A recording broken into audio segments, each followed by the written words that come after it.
नमस्कार। आज हम मैथ से का लेने जा रहे हैं सर्वांशम।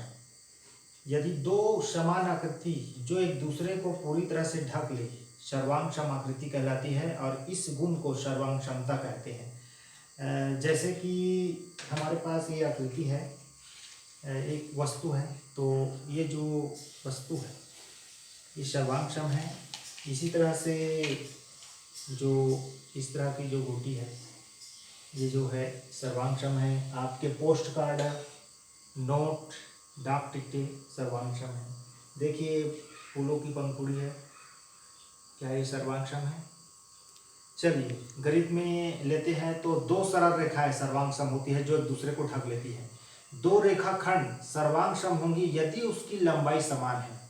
इसी तरह से दो कोण आपस में सर्वांशम होंगे यदि उसके माप बराबर हो। दो वृत्त सर्वांशम होंगे यदि उसकी दोनों त्रिज्याएं आपस में समान हो।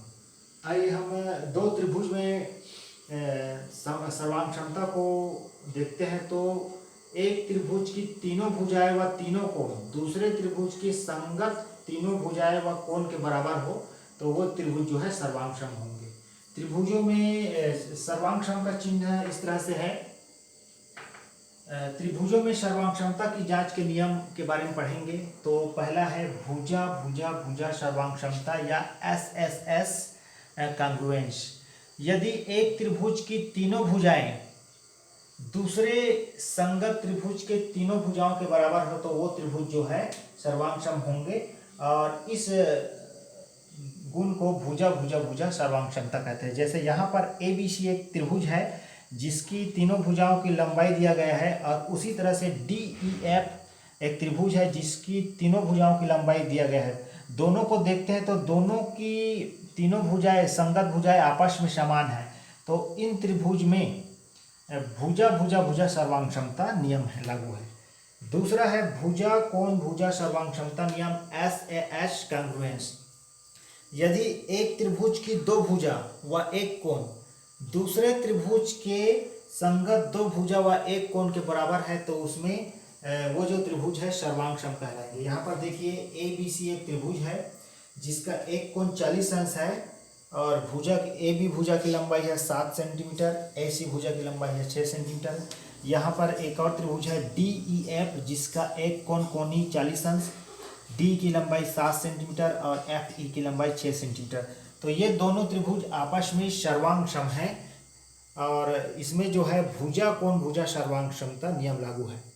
तीसरा पढ़ते हैं कोण भुजा कोण सर्वांशमता ASA कांग्रुएंस। यदि एक त्रिभुज के दो कोण व एक भुजा दूसरे त्रिभुज के संगत दो कोण व संगत एक भुजा के बराबर है तो वो जो त्रिभुज है सर्वांशम त्रिभुज है।